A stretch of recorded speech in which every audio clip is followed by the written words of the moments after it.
Halo, kembali lagi di Podscam IKIP PGRI Bojonegoro. Nah, sekarang kita udah sama Mas Dipta nih. Mas Dipta yang lumayan terkenal di Bojonegoro.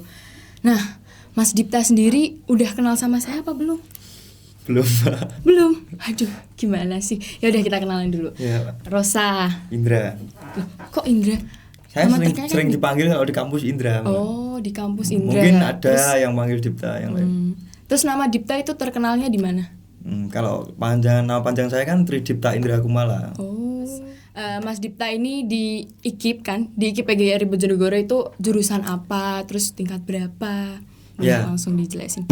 Saya mahasiswa IKIP Prodi PPKN tingkat 2. Tingkat 2. Ya. Aduh, sama berarti. Sama lagi, Iya, Pak. sama lagi. Tapi nggak pernah ketemu sama Mas Dipta loh. Ya, betul. Saya memang kesibukan saya banyak di luar kota, Pak. Latihan saya, terus memang fokus kegiatan saya banyak di luar kota. Makanya kok jarang banget dan gak familiar gitu lihat Mas Dipta ini. Tapi kalau namanya udah jelas dong, terkenal kemana-mana. Siap. Nah, ini kan di IKIP ya. Kalau kesibukan sendiri tuh apa? Kesibukannya Mas Dipta? Saya kesibukan seperti biasa, di rumah. Kalau di rumah ya kuliah, latihan. Kalau lagi persiapan ada pertandingan, saya juga harus persiapan di sasana saya, tempat latihan saya. Kan saya punya trainer, punya coach di mana itu? Di kandang macan MMA Sragen. Waduh, di Sragen. Rumahnya di Bojonegoro tapi? Iya. Rumah di Bojonegoro, tapi latihannya di Sragen. Gimana Ya, itu, Mas? Kalau lagi persiapan tandingan, saya juga harus benar-benar harus fokus pemusatan latihan di sana. Jadi saya latihan di sana, tidur di sana, makan di sana, harus jauh dari keluarga gitu. Ya. Keren. Seperti itu, Mbak. Oh, kalau di Sragen sendiri itu asrama ya berarti atau gimana? Sasana. Ya memang sasana tempat saya tuh gak terlalu besar, gak terlalu terkenal. Tapi itu memang tempat saya berlatih. Awal saya mengenalkan, saya bisa membimbing saya sampai sekarang ini. Oh, aduh, udah keren berarti, keren banget lah. Nah, contoh prestasi-prestasinya Mas Dipta ini bisa tolong disebutin lah buat teman-teman biar lebih termotivasi atas prestasinya Mas Dipta sendiri. Ya, kalau prestasi sebenarnya saya ini juga agak terlalu yang tadi Mbak terlalu terkenal lah. Saya ini biasa saja. Saya prestasi di tingkat provinsi, nasional ada, dari sampai ke profesional juga ada. Waduh. Ya. Di mana itu, Mas? Kalau tingkat provinsi ada kickboxing, kalau di nasional pun juga ada kickboxing. Terus silat, pencak silat prestasi IPSI saya juga ada, provinsi ada, mulai kabupaten, provinsi sampai nasional juga ada. Terus silat bebas saya sampai nasional. Yang kemarin juga audisi yang di Karawang sempat ramai ya, mungkin di Bojonegoro. Itu ramai sih, agak bludak itu waktu Karawang itu. Nah, tadi apa? Kickboxing. Nah, aku sendiri nggak begitu paham apa itu kickboxing, Mas. Bisa jelasin nggak ke aku gimana apa itu kickboxing? Ya mungkin kalau cabur kickboxing sendiri di Bojonegoro itu masih statusnya, saya baru berusaha mendaftarkan sebagai anggota baru di KONI Bojonegoro, Mbak. Oh. Saya kenal kickboxing itu juga dari sasana saya itu, kandang macan MMA. Kalau di Bojonegoro seandainya saya nggak cari tambahan tentang bela diri, tentang olahraga combat sport lah, bela diri. Saya mungkin juga nggak akan kenal itu kickboxing. Oh, jadi sebelumnya awalnya itu apa sebelum kickboxing itu? Saya murni dari pencak silat. Oh, pencak silat IPSI, Ikatan Pencak Silat Indonesia. Pencak silat lah. Berarti awalnya dulu pencak silat dulu baru ngerti kickboxing sama yang lain-lain. Ya, saya sebenarnya dulu atlet pencak silat.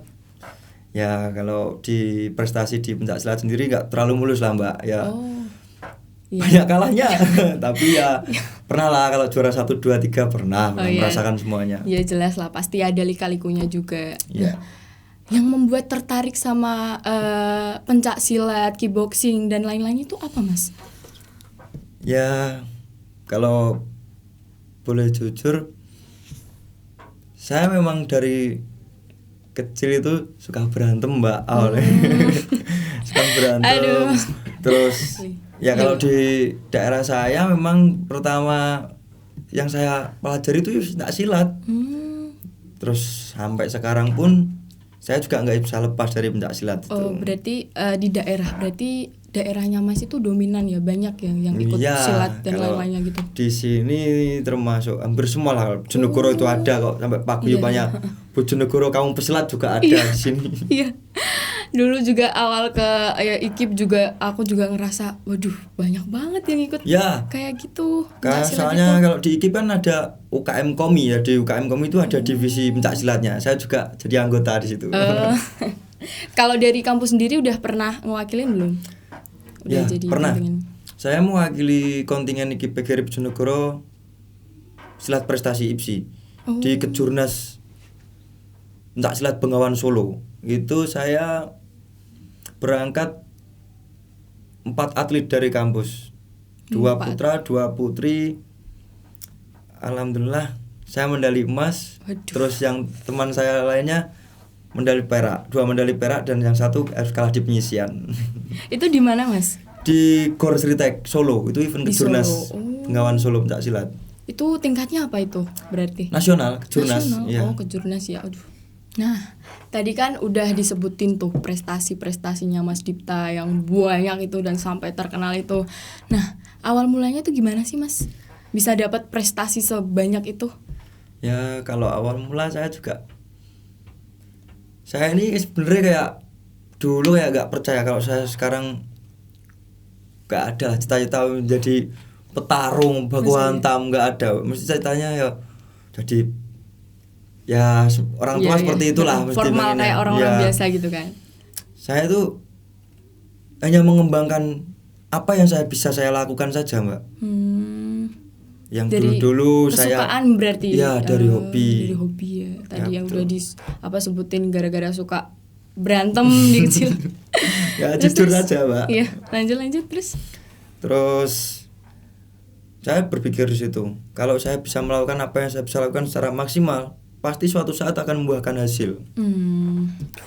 Ya, saya yakin itu. Motivasinya udah jauh banget ya. Selalu udah bagus. harus motivasi tinggi terus jadi atlet tuh. Nah, tadi kan ada cabur kickboxing sama pencak silat ya Mas kalau nggak salah tadi. Iya. Nah, itu ada lagi nggak yang lain yang Mas tekuni itu? Ada Mbak, Muay Thai. Muay Thai. Ya, sesuai itu bela diri Muay Thai itu bela diri dari Thailand. Oh iya Dari iya. Thailand. Tahu pernah dengar juga sih, tapi nggak terlalu tahu Muay Thai itu gimana. Kalau di tempat saya latihan itu semuanya pasti belajar Muay Thai. Soalnya di situ background pelatih saya juga pernah sampai pelatihan langsung di Thailand langsung. Waduh. Ya, keren. langsung dari sumbernya. Makanya langsung melekat gitu Iya. ya Muay Thai-nya. Muay Thai. Berarti Kemarin- diwajibin gitu di sasana itu.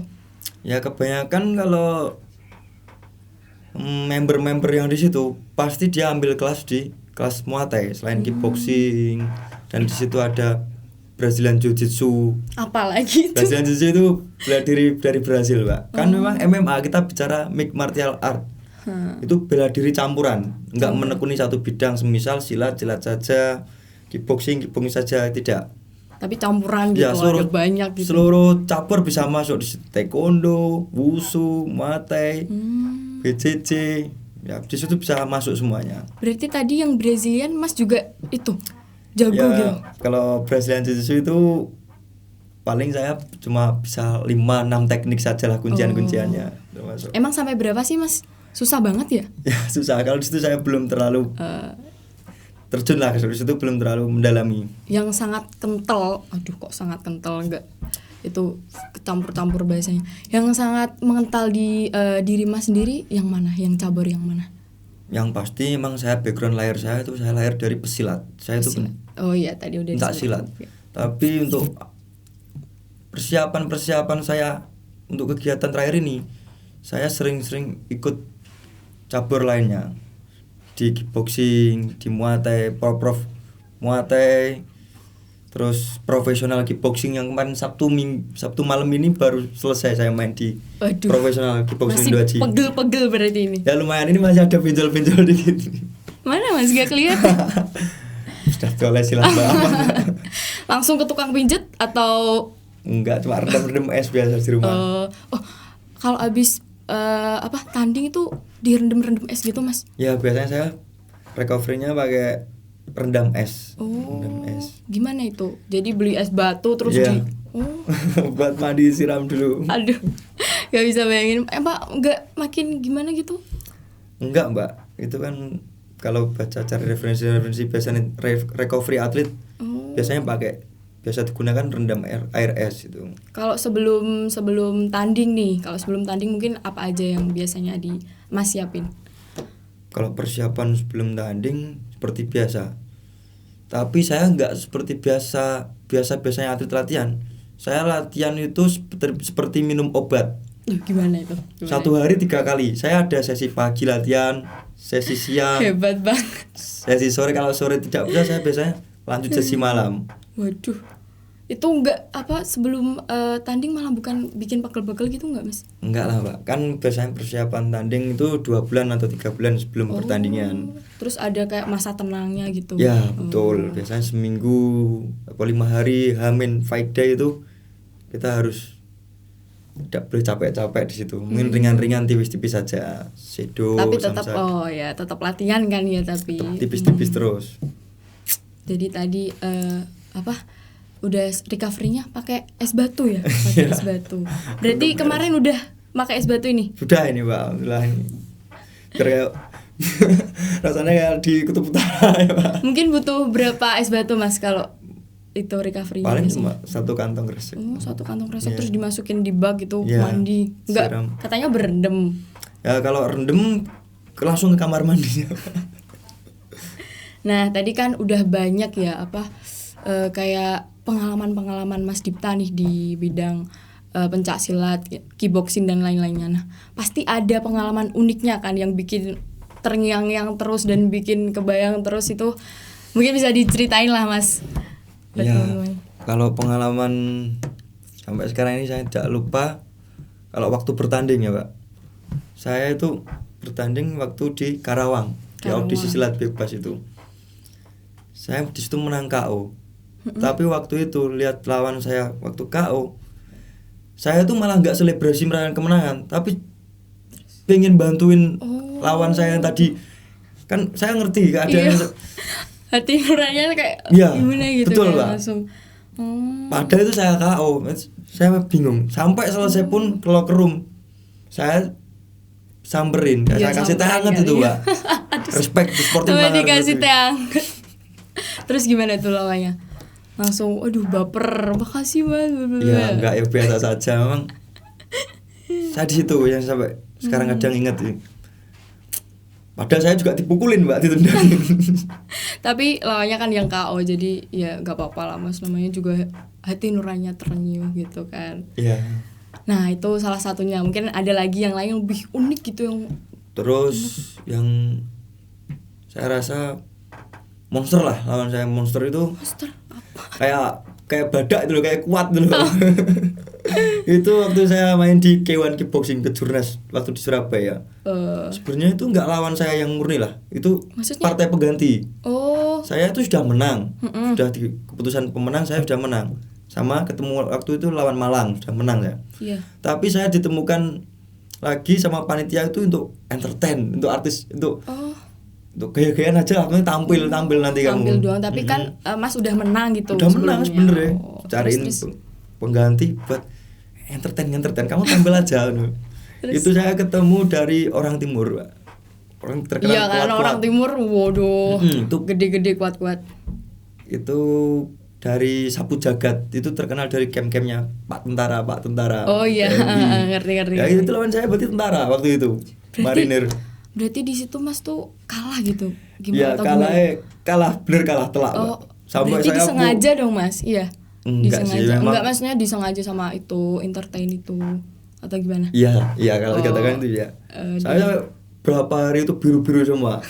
Wajah, kaki, perut, dada. Ya kan Mas udah tanding terus disuruh sama itu monster yang katanya Mas tadi monster itu. Ya jelas lah kalah orang.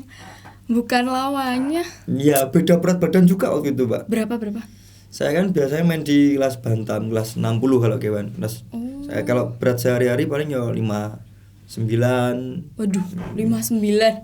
Nggak kelihatan kayak 59. 70 ke atas Mas, padahal 59. Apa itu mungkin kalau masa ototnya saja ini yang iya. beda dari. Iya sih, emang beda Nah sih. itu emang lawan atlet. saya tuh yang saya ceritain tadi itu berarti 65. Sebenarnya nggak sekelas saya. Iya, beda ya harusnya. Nah, itu berat badan 59, tapi tampilannya kayak gini tuh caranya gimana sih, Mas? Aku juga mau dong. Enggak, kalau itu harus memang konsisten, Mbak. Kalau saya kan konsisten. latihan tetap Latihannya setiap hari, itu ya, ada persiapan tanding apa tidak ada, saya setiap hari selalu latihan, konsisten latihan. Jadi bikin itu ya, bentuk sendiri badannya gara-gara latihan, atau Mas emang pengen badannya lebih berotot gitu, atau gara-gara latihan jadi berotot sendiri gitu? Ya murni kebentuk dari latihan keras itu, Mbak. Saya kalau pengen bentuk ya saya harusnya nggak di atlet bela diri, saya ya binaraga saja. Beda ya berarti. Beda. Bisa lagi. Nah, terus tadi kan udah dijelasin tuh Mas prestasi, terus awal mulanya gimana, terus pengalamannya. Nah, target Mas Dipta ke depannya itu gimana? Mau seperti apa gitu gambarannya? Kalau target 2023, saya masih banyak target ini, Mbak. Masih banyak mimpi-mimpi yang tertunda ini. Iya, tetap harus bermimpi lah.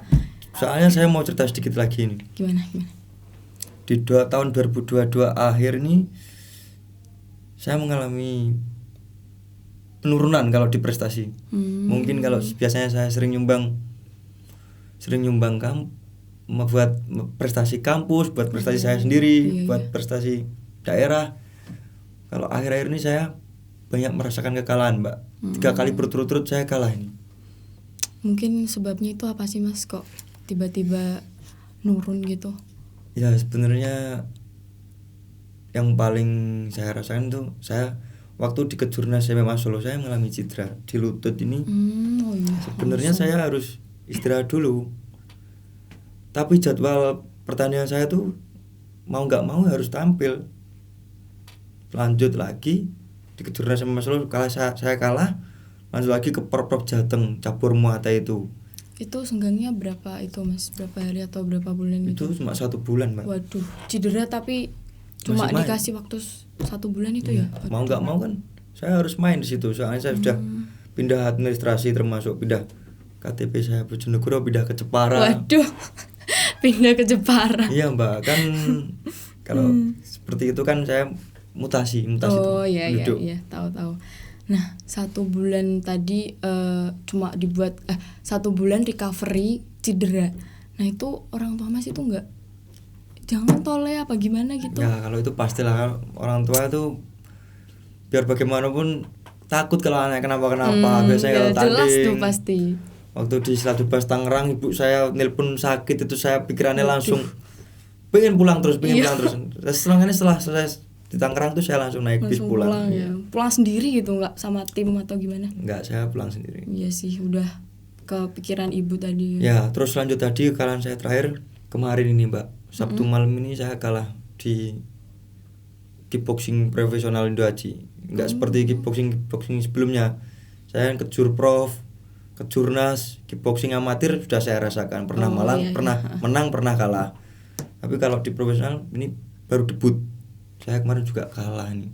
Nah itu kalau yang ini gimana itu? Sebabnya kenapa gitu? Kalau ini sebenarnya ngefeknya juga dari cedera itu tadi, Pak. Masih berasa gitu? Iya, saya sudah berusaha sampai 3 ronde, tapi ternyata masih kalah poin.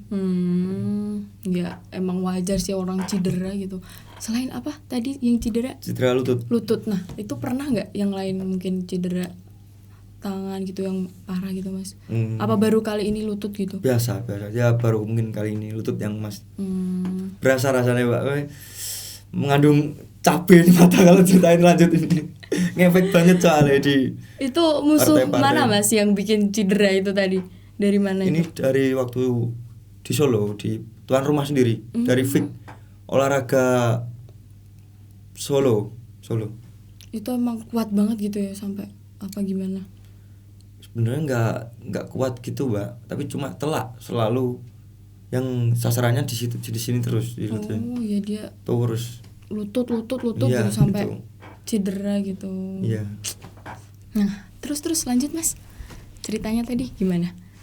Ya lanjut tadi masalah cedera ya Mbak. Mm-mm. Mas pengaruh banget untuk pertandingan saya yang gak bisa saya lakoni. Termasuk kemarin tanggal 3 Desember ini saya sebenarnya suruh main di One Pracilat Bebas yang dulu T1 sekarang Antv, pindah rumah di Antv. TV1 ATV. Oh, Ya gara-gara kondisi kaki ini lagi Mbak. Oh. Kan saya harus juga sayang banget sih. pertimbangan dari coach juga tidak mengizinkan, mending istirahat dulu. Mm-mm.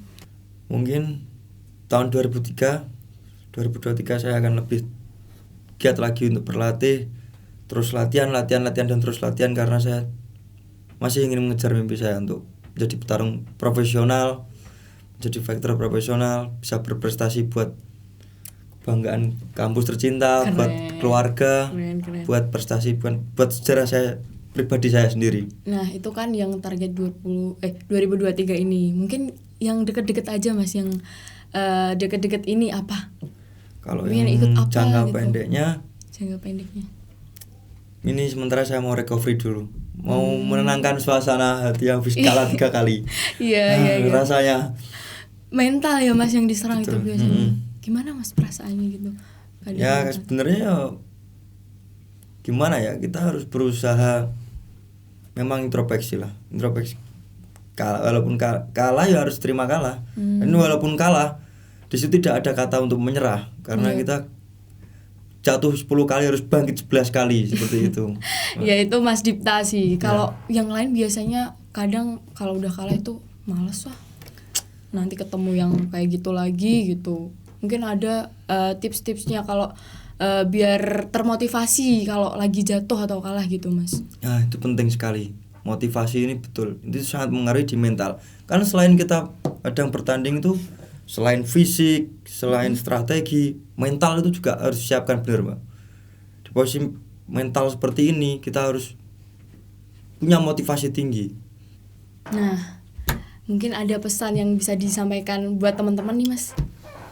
Ya, untuk teman-teman yang di rumah dan di kampus, ketika kita belum berhasil, ketika kita gagal, ketika kita terjatuh, kita harus tetap mempunyai harapan, kita harus tetap punya impian dan punya target-target untuk memperbaiki itu. Dengan cara kita harus belajar dan terus berlatih dan terus berlatih. Waduh, keren. Nah, sekian dari kami. Sampai jumpa.